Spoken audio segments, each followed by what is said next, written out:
Magandang hapon po, Ma'am Conchita Opo. and Sir Jeffrey. So ito pong kagawad na isinusumbong nyo ay si kagawad Brian Jed Adonis ng Caloocan, Barangay 161. Naloko kayo sa halagang 1.4 million itong si kagawad. Opo. Paano kayo naloko, ma'am? Ay, nagbebenta nga po sila ng bahay. House and lot? Opo, house and lot. Okay. Pinakita naman po sa amin, paakyat pa kami hanggang third floor. Okay naman po, nagustuhan ko naman. Dahil, Napasok niyo yung bahay? Opo, napasok po namin hanggang po second floor. Oh, okay. Nakaakyat po kami. O sige. Ay, nung pinaakyat po kami, sabi nga po, partial payment muna. Nagbigay po ako ng 200,000 sa first. Teka muna, pinakita lang sa inyo yung bahay, nakapasok kayo sa loob, may hawak siyang susi, pero wala siyang walang hawak. Nakando po yung may-ari, doon po nakatira pa. Nandun mismo yung may-ari pa? Opo. Okay. So parang lumilitaw na ahente siya? Opo, ahente siya. Okay. So ang nangyari, matapos nyo makita yung bahay, nagustuhan nyo naman. Nagbigay po kami ng partial payment. Right there and then? Opo, 200. Bakit? Partial payment samantalang hindi nyo pa nakikita yung mga titulo? May Xerox po silang pinakita. Mayroon din pong deed of sale na pinapirmahan. At nandun po yung may-ari? Wala po, sa bahay po naganap. Yung pong may-ari, nandun pa po nakatira. Pero nung inspection niyo po yung bahay, nandun po mismo yung may-ari? Opo. Na nagbebenta? Opo. Okay. Hindi po nagsasalita yung may-ari nung pinapakita sa inyo yung kabuuan? Opo. Si Kagawad lang Nandiyan po. si Kagawad. Si Kagawad lang daw po ang aming so kakausapin. Nung nagustuhan niyo po yung bahay, saan kayo nag-usap tungkol doon? Sa bahay po namin. Sa bahay niyo na? Opo, nag-partial payment po kami ng 200,000. Sino raw po nagpapahingi ng partial payment, yung may-ari? Si Kagawad po ang binigyan po namin ng partial payment. Kasi yun daw ang requirement? Opo, kasi nga po, yung may-ari, may sakit. Okay. Magkano raw po yung total amount? 1.4. Partial payment ng 200. 200, opo. Okay, siguro meron pa mga salita na reservation niya para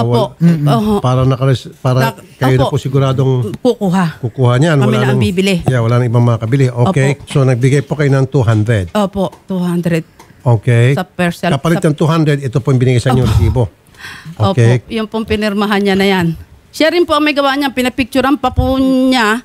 Picturean niyo ako, sabi niya gano'n. Tapos yung ginawa niyang partial payment plus yung pera. Ayan po yung Kagawad, yung mukha niya. Ayan po, hawak na po yung perang 200. Siya rin po nagsulat Siya rin po nagsulat niya na partial payment, tapos plus 200. Picturean niyo ako, sabi niya gano'n. Pinicturean po namin. Po, may ganyan po kaming okay. picture. So ngayon, nang maibigay niyo na po yung 200,000, ano pong sumunod na nangyari? 700,000. Ulit? Opo. Kaya naging 900 po doon sa papel. So kailan niyo po binigay yung 700? May date po doon sa pinirmahan niya. May date po. Yung pinirmahan niya po sa aming may date po. At kapag kayo po nagbibigay ng pera, down payment, hindi po kaharap yung may-ari mismo. Bakit daw po? May sakit po yung may-ari. Siya na din daw po ang bahala. Pero kayo po ay nakapasok sa bahay. At nandun yung may-ari. Nakahiga. Bakit hindi niyo po inabot doon sa harap mismo? Sa may-ari. Kasi siya naman daw po yung binigyan ng SPA. Agent. Okay, special sabi niya, siya naman daw binigyan ng SPA. Okay, para so pagbigyan niyo po yung 700, ano pong sumunod na nangyari? Nagbigay pa uli kami. So 900 na? Opo, 900 na. Tapos nanghingi pa uli siya ng 200. Pirmado naman po siya. 900, so plus another 200. 200, opo. 1.1 na. Opo. Tapos nanghingi pa uli ng 10,000. Sa likod na po kami. At naputulan po ng kuryente. Ang sabi, ipakakabit yung kuryente. Nahatak po yung metro. Pero nadagdagan po yun ng 40 kinabukasan. Dahil ang sabi ko po sa kanila, wala akong pera. Sa mga nanonood ngayon, lesson learned dito yung nangyari kay ma'am. Kasi kung ako po dun sa sitwasyon ninyo, pati-check ko muna yung titulo. Kung yung kasi madali po magpa-Xerox eh.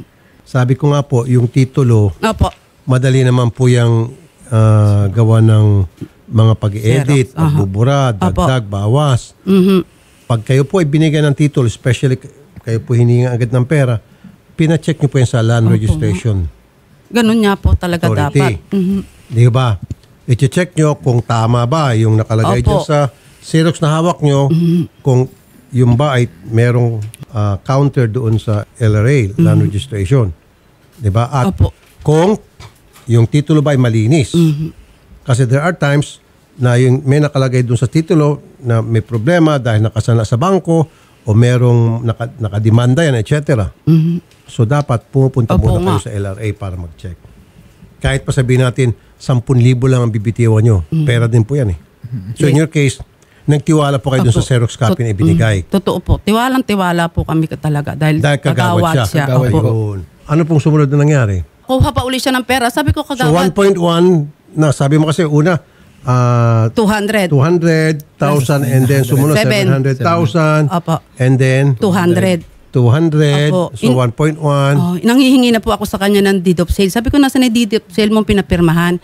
Ano yung notaryo? Pero ma'am, next time sa mga nanonood ulit, hindi po importante ang deed of sale. Well, importante rin in a way, pero ibig sabihin kung pag-uusapan natin alin ba mas importante, yung titulo ng lupa na manggagaling sa LRA o deed of sale. Saka na yung deed of sale. Pache-check nyo muna kung yung dokumentong ipinapakita sa inyo, yung Xerox copy, kung yun din ba ang sinasabi doon sa LRA, kung yun din ba yung eksaktong dokumento na meron sa LRA.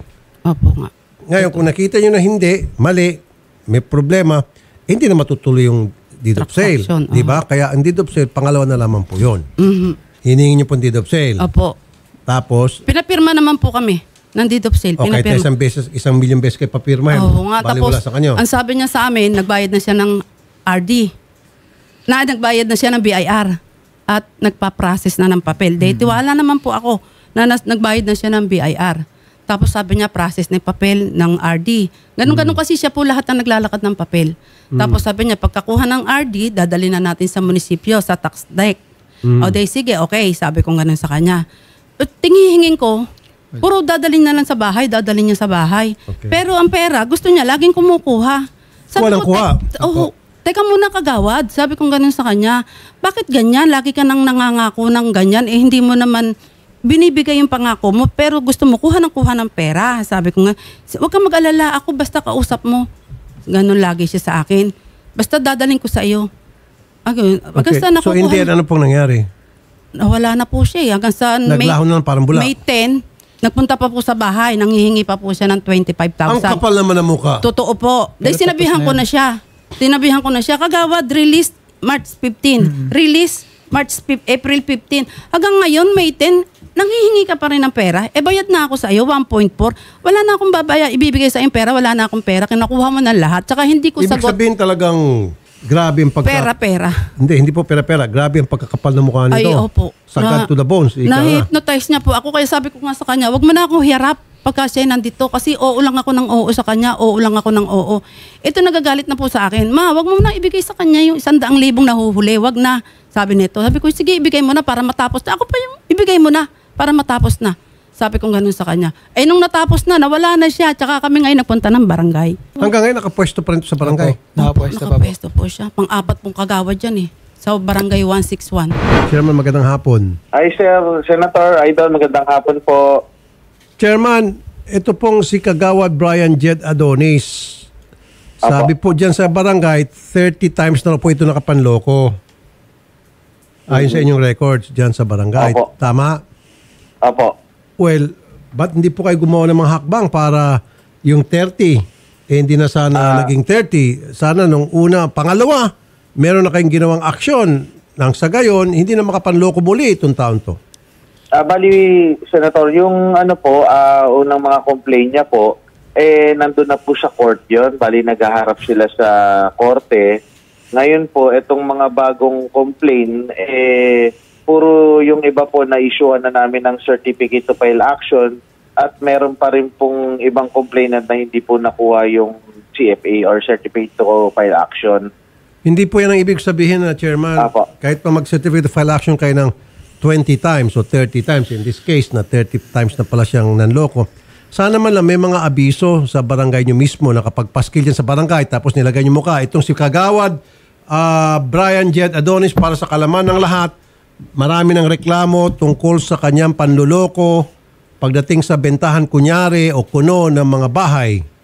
Yung ganun po ba? O sa website ninyo, ilalagay nyo po na itong si Barangay Kagawad sa kasalukuyan, marami ng reklamo tungkol sa kanya para ma-warningan po yung mga constituent ninyo. Ano po?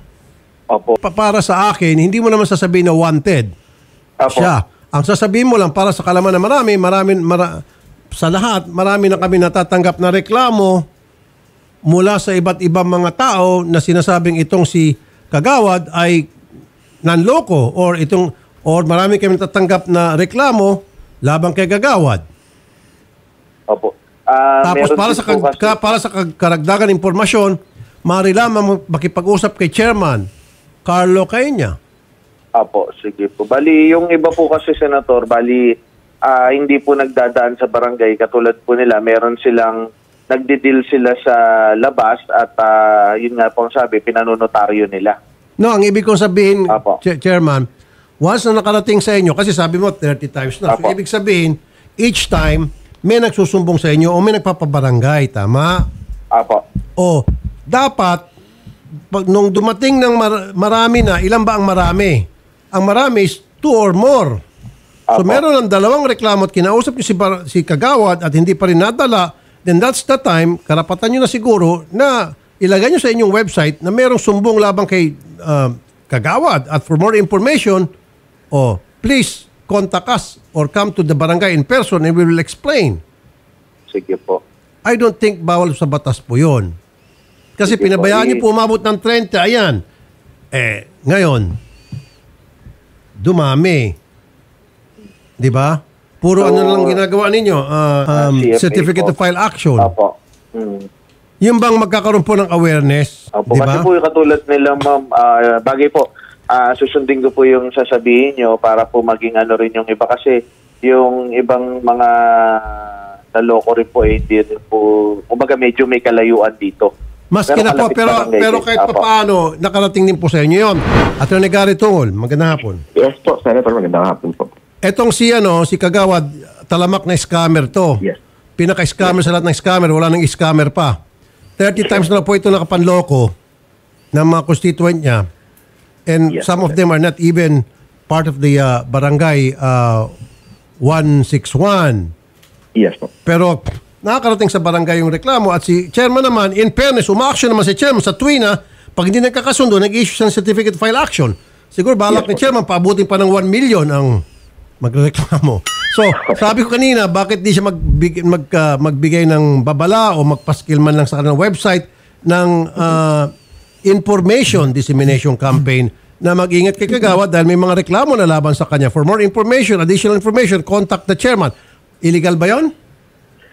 Wala naman pong illegal doon sa pagka-phrase niyo po kanina na babala lang and reklamo lang naman ang sinasabi. Yes. Wala naman pong sinasabi po na siya ay manloloko. It's just informing the public na itong si Kagawad ay maraming pending cases before the barangay. Exactly. What the barangay chairman should also have done, Senator, sana kung napag-isipan niya na 30 na pong nagrereklamo, sana he started an investigation, in administrative investigation niya na po yung Kagawad because it's not normal that 30 people within your area and outside of it ang nagrereklamo na po kay Kagawad. So dapat dinisiplina na po ng chairman ang kanyang Kagawad. Ito, Atty. Gary, tingnan mo kung tama ito kung legal ba to, Yes. illegal. Para sa kalaman na lahat, itong si Kagawad Brian Jed Adonis ay 30 times ko na na-issue ng certificate to file action dahil hindi kakasundo dito sa barangay kaya nasa korte na yung mga kaso laban sa kanya. Illegal ba yun, Garrett, o hindi? It's just a statement of fact, Senator. Hindi naman siya malicious, hindi naman siya makapanira ng puri ng isang tao. It's just informing the public na ito po yung kanyang mga kaso. Okay. And given pa po na isa siyang public official, isa siyang Kagawad po, mataas po ang standard, Senator, before you can say na it's libelous. Ma'am Conchita, halimbawa, nakita niyo po doon sa barangay, isang bulletin doon na 30 times na na-issue ng certificate to file action si Kagawad at mga nagreklamo sa kanya. Magtitiwala pa kayo Hindi sa kanya? na po. Hindi na, di ba? Chairman? Yes po, Senator. Gawin niyo na po, informa niyo na po yung mga taga-barangay Sige po. na itong si Ipapano Kagawad ko po sa aming page. ay 30 times na inireklamo at sa mga reklamong yun, hindi nagkasundo sa barangay at ngayon ay nabigyan ng certificate to file action ang parehong panig para dalhin ang kaso sa korte. Once na nabasa yun ng sino man na certificate to file action, korte, ayoko na. At pa ako maging susunod na biktima, di ba? So, Atty. Gary, 30 times by the millions. Anong pwedeng klaseng kaso? May isang pa. Kung scam po yan, Senator, pwede pong estafang isang pa po ng each individual po na each individual complainant po. Lalo po pagka may misrepresentation siya in such a way na nakunan niya po ng pera. wala naman palang such business or wala naman such scheme na kanyang in-offer, pwede po nilang pagpa-filean po na estafa. Attorney Jesse. Magandang hapon po, Senator Rafi. Magandang hapon po sa lahat ng ating viewers and listeners po. Okay, salamat po sa pagtanggap ng aming tawag, Attorney Jesse. Ano po ang take nyo dito, Attorney Jesse, tungkol dito sa Senator, ginawang panluloko ni Kagawad Brian? Yes, Senator, I was listening a while ago and it's very frustrating na makarinig ng ganito, coming from an elected local official, So, under po kasi sa local government code po, meron po tayong administrative, based sa facts that are presented, maari po, na meron po tayong, nagkaroon po siya ng administrative liability din, Under Section 60 po kasi ng ating local government code, isang ground po for disciplinary action is the commission of any offense involving moral turpitude po. Now, based po dito sa naikwento po earlier, Senator, it appears na yung crime that's committed, at least insofar as the report is estafa. Now, nasabi na po dito sa kaso ng Isidro Vinson, in as early as 1967 ng Supreme Court, na ang kaso ng estafa is a crime that involves moral turpitude. In fact, the Supreme Court even stated, estafa, no doubt, is a crime involving moral turpitude. Kaya po, maaari pong maging basis po ito for the filing of the complaint. Ang tanong po, saan po ito ipa-file? Now, under po sa Section 61 din po ng ating local government code, ang complaint po laban sa isang elected barangay official ay maipa-file po before the sangguniang panlungsod concerned. At on top of that po, Senator, we wish to inform you na yung decision po ng ating sangguniang panlungsod is final and executory po. Wala na pong appeal po yan. So, kung maaari po, aside from yung criminal aspect na ipa-file po ng ating mga complainant dito sa korte, if it's estafa or estafa by large scale, maaari din po sila mag-file ng administrative complaint naman po before the sangguniang panlungsod po. Okay. At pagdating dyan sa pagpa-file ng kaso sa sangguniang panlungsod, pwede hong makatulong ang DILG para sa paggawa ng letter of complaint o complaint affidavit? Yes po, sir. We can assist the complainants in referring the complaint po, But we wish to add lang po na yung complaint po has to be verified. We advise also the complainants that if there are several already, I overheard earlier there are around 30 na po, mas makakatulong din po, aside from sa atin, we are able to work with yung lawyers din nila if they do have. We can also assist them po sa pag-refer and sa pag-file po ng complaint dito sa sanggunian po. Apo. Yung iba raw, sir, ay na-issue na ng certificate to file action. Yes, sir. Itong si Ma'am Conchita, wala pa. Yes, pero willing naman si Ma'am Conchita agad-agad pumunta dyan sa DLG para matulungan nyo siya, ma-verify yung kanyang complaint at mabigyan nyo ng assistance doon sa kanyang complaint affidavit na isusumiti sa sangguniang panlungsod. Tama? Yes, sir. Yes, sir. Okay, and then kayo rin po, base sa reklamo ni Ma'am Conchita, magsasampa ng kasong administratibo laban dito kay Kagawad Brian Adonis. That's correct, sir. Yes, sir. Okay. And then ano po yung next move after that? After a case has been already filed by Ma'am Conchita against Kagawad, ano pong sunod na mangyari? Well, ang ano po yan, sir, yung criminal aspect po, proceed po yan dito sa korte po natin. Yung administrative aspect po, magkakaroon po yan ng hearing dito sa relevant sangguniang panlungsod po. Do determine the truthfulness of the action, the liability of the offender dito. And as we mentioned po earlier, sapagkat ito ay isang complaint against an elective barangay official, yung decision po ng ating sangguniang panlungsod ay immediately final and executory po. Hindi nyo na po pwedeng maiapila yan. That's correct, sir. In fact, sir, I just want to add, kung ano man din po yung magiging final liability niya sa court, under Section 40 po din ng ating local government code, a conviction or sentencing the accused to a final judgment of a crime involving moral turpitude is a cause for the disqualification of said person from running for any elective local position po. How about from being dismissed? Actually, sir, yung yung sangguniang panlungsod natin has the authority po to discipline and to suspend yung ating elective local official po. Yung suspend lang po. Ang gusto ko sana ma-dismiss. Sir, ang ano po kasi, under dito sa local government code, yung ang removal po from the grounds that I mentioned before, yung involving moral turpitude, he cannot be removed by order of the proper court. So mare-refer din po ito, sir, dun sa proper court. Okay, doon po sa sa sangguniang panlungsod hanggang suspension. That's correct po, sir. Okay, pagdating naman po removal from office, Yes po, sir. yan po ay korte na. That's correct, sir. Or pwede siguro, tama ho ba, ombudsman? Ang ombudsman po kasi, sir, they exercise jurisdiction over acts that are committed by the elected or appointed local official in the exercise of their duties and functions as an elected official, as a public official. So, depende po, circumstances and the facts of the case, maari po kung sakaling ginamit po niya ang kanyang pagiging barangay kagawad bilang means, para magkaroon po ng pera dito, maari pong magpo-fall under doon sa jurisdiction po ng ombudsman, depending po sa facts and circumstances of the Sige case. po, Sir Attorney Jesse, kami po ay darating dyan para kumonsulta Yes, sa inyo. sir. Kung ano Yes, po po, yung sir. mga hakbang na pwedeng gawin, mapabilis po itong pagsasampa ng kaso labang kay Kagawad Brian Adonis. Attorney Garrett, Yes po, sir. okay, saan mas mabilis? Magsangguniang panglungsod o korte na tayo para sa kriminalin, ombudsman para sa administratibo? We don't have to pick one, Senator. Pwede po magsabay-sabay ito dahil iba po yung nature ng administrative case sa isang criminal case po. So nothing is preventing our complainants from filing a case for large-scale or estafa po doon sa airing Kagawad. Para sa akin, yung Yes, po. criminal, of course, sa RTC yan, di ba, korte? Yes, po, sir. Pero ibig sabihin, Opo. para doon sa, admin, dismissal from service, magaling, anong mas okay?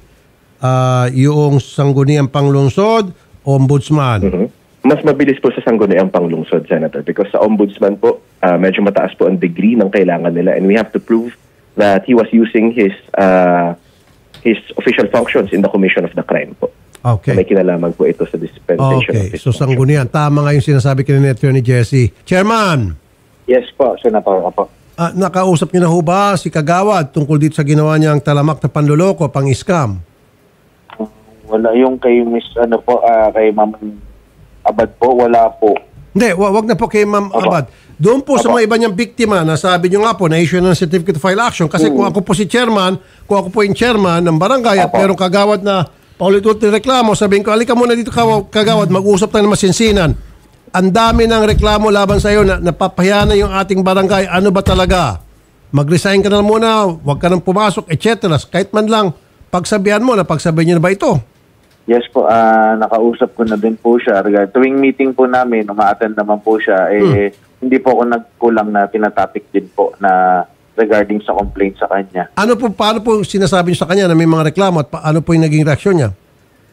Yun nga po, ang sinasabi niya po yung iba daw po nakakausap niya na tinuhulugan niya daw po. Oh, doon pala meron pa siyang pag-admit na siya ay talaga nanloko kaya hinulog-hulugan na lang niya yung mga naloko niya para maibalik dahan-dahan yung pera. So doon pa lamang, ano po yung inyong naging reaksyon sa kanya? Ano po yung mga sinabi niyo sa kanya?